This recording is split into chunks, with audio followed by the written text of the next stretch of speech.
Antes da pesquisa de Varginha, a ufologia brasileira desenvolvia atividades normais. Por acaso, o Brasil tem uma incidência enorme de objetos voadores não identificados. Então, a ufologia brasileira trabalhava normalmente. Mas, a partir do caso Varginha, a ufologia brasileira se uniu. O Brasil é muito grande. Pesquisadores do Brasil inteiro vieram dar o apoio. Tiveram a oportunidade de ouvir de mim os elementos principais dessa pesquisa, conhecer as testemunhas principais e puderam, sem dúvida alguma, identificar que realmente criaturas não pertencentes ao nosso meio ambiente, portanto extraterrestres, foram capturadas no sul de Minas. Isso uniu a ufologia brasileira, estamos todos em busca da verdade. O caso Varginha significa para a ufologia brasileira mundial um verdadeiro divisor de águas. Nós podemos dizer que há ufologia antes e a ufologia posterior ao caso Varginha. Stanton Friedman foi o primeiro cientista não militar a investigar o caso Roswell e levá-lo ao conhecimento público. Hoje em dia, é considerado um dos melhores e mais importantes investigadores do assunto dos extraterrestres nos Estados Unidos. É um caso muito impressionante, embora o caso do Roswell brasileiro eu não conheça. Uma coisa que está faltando é o testemunho de um militar de alto escalão. Antes disso, não irão avançar no assunto. Roswell é o caso número 1 do mundo. Por quê? Porque nós temos dezenas de testemunhas militares que depuseram toda a verdade, vieram a público após terem ido para a reserva, dizendo que de fato tudo havia ocorrido. No caso Varginha, infelizmente nós ainda não estamos em condições de divulgar quais são as nossas testemunhas sigilosas, civis ou militares. Nós diríamos então que de uma forma bem distante e modesta, o caso Varginha seria facilmente classificado com o número 2 em todo o mundo. As investigações dos ufólogos da região de Minas Gerais alertaram o resto da comunidade ufológica brasileira. Hoje em dia, o caso Varginha é acompanhado por ufólogos do mundo inteiro.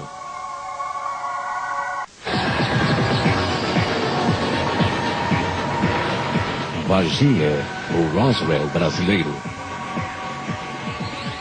O trabalho dos investigadores do caso Varginha nos leva além do avistamento isolado de um extraterrestre encontrado pelas adolescentes.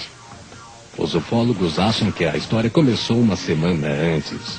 O caso Varginha, hoje, após 4 anos de intensas pesquisas, eu não tenho mais a menor sombra de dúvida de que se iniciou há cerca de uma semana antes dos principais acontecimentos. Nós diríamos que a partir do dia 13 de janeiro, houve o desenrolar, o desencadeamento de uma série de eventos envolvendo Força Aérea Americana, sistema de rastreamento por satélites dos Estados Unidos, o alerta da Força Aérea Brasileira, enfim, da unidade militar mais próxima, que é a Escola de Sargento das Armas de Três Corações, bombeiros, policiais de Varginha. Com o auge em 20 de janeiro, mais propriamente em virtude da divulgação do avistamento de 3 garotas e de outras coisas que paralelamente ocorreram naquele dia. Os centros espaciais estão olhando para baixo, estão procurando coisas que desprendem reentradas de mísseis, de grandes mísseis. Estão procurando coisas que voltam para a atmosfera. Os satélites soviéticos também são recuperados, e assim por diante. Então nossos satélites provavelmente fizeram a constatação. E eu imagino que os Estados Unidos tenham feito um acordo com muitos outros países. Se alguma coisa aparecer, por favor, nos avise, e será remunerado adequadamente, para garantir a recuperação.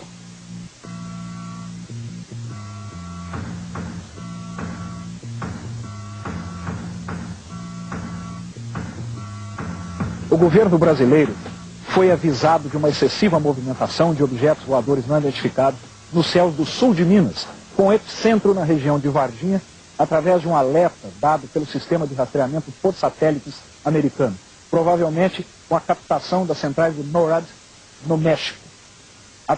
No Novo México, digo. Através deste alerta, o governo brasileiro acionou não somente as unidades da Força Aérea mais próximas, que são as bases em estados diferentes, mas tiveram que contar essas Forças Armadas, principalmente com a unidade mais próxima, que é a Escola de Sargento das Armas. Na madrugada de 20 de janeiro de 1996, um casal de camponeses que mora a 10 quilômetros de Varginha viu um objeto estranho voando perto de sua casa. Levantei, né, naquela noite, perdi o sono e fui até a sala, liguei a televisão e daí os gatos me socorrer e eu fui na janela olhar e avistei o objeto, que vinha vindo nessa direção. Já estava muito fumaça, cinza. Daí fui e chamei ele, meu marido, e nós dois saímos para olhar. A gente avistou esse objeto passando uns 5 metros de altura. Durou 40 minutos mais ou menos até encobrir o morro. A gente deixou de avistar, né?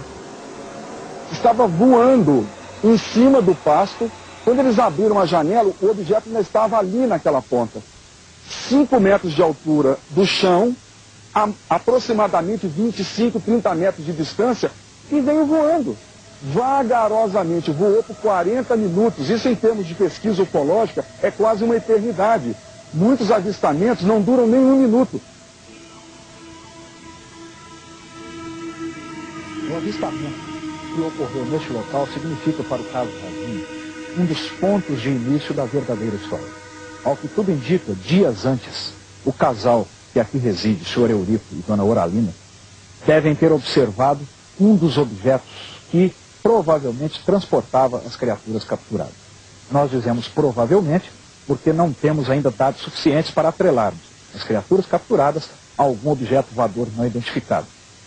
Mas o que mais nos chama a atenção do depoimento do casal é que eles avistaram um objeto visivelmente avariado. Um objeto tipo de um charuto, coberto por uma fumaça clara. Na cauda dele, parecia que você... É a mesma coisa que você pegar uma serpentina, assim, colocar no ventilador, soprando assim. A gente via era muita fumaceira, né? Aquela fumaça assim, que vinha assim tudo voando, mas não dá para ver o objeto direito que era, né? Parecia um submarino, aquilo de enorme, aquela fumaceira, e a gente ficou olhando assim, espantado. Esse objeto, então, vem voando vagarosamente, soltando muita fumaça, o gado todo correu e eles ficaram lá na janela, como se tivesse assistido a um filme, por 40 minutos observando o objeto voar vagarosamente o campo todo na frente da casa deles, até sumir lá em cima na montanha, rumo a Varginha.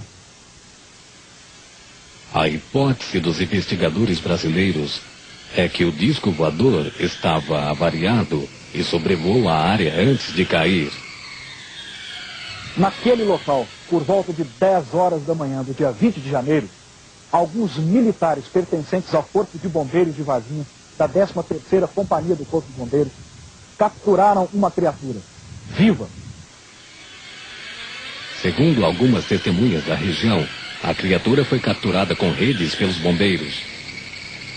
Nós atendemos as ocorrências que fomos acionados, mas essa ocorrência que era a captura de algum animal ou alguma coisa que seja desconhecido na região ou até mesmo na cidade, nós não fomos acionados desse tipo de ocorrência.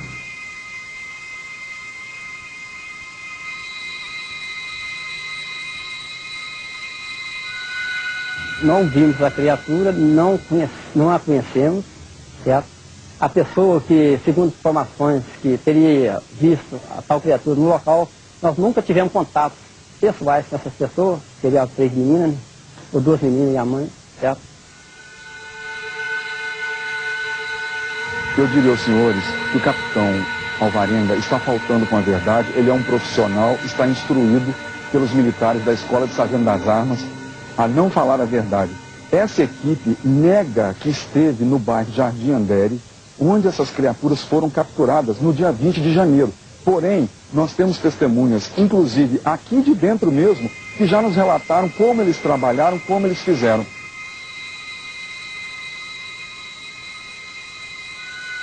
Todas as ocorrências que o bombeiro atende, elas são registradas, são feitas boletim de ocorrência, são lançadas no sistema, no terminal de computador, são tudo lançados. Então, se a criatura tivesse saído para esse atendimento de ocorrência, mesmo que ela não tivesse atendido a ocorrência, ela teria que lançar a ocorrência, fazer um lançamento de empenho de viatura. Porque todo empenho de viatura tem que constar uma ocorrência.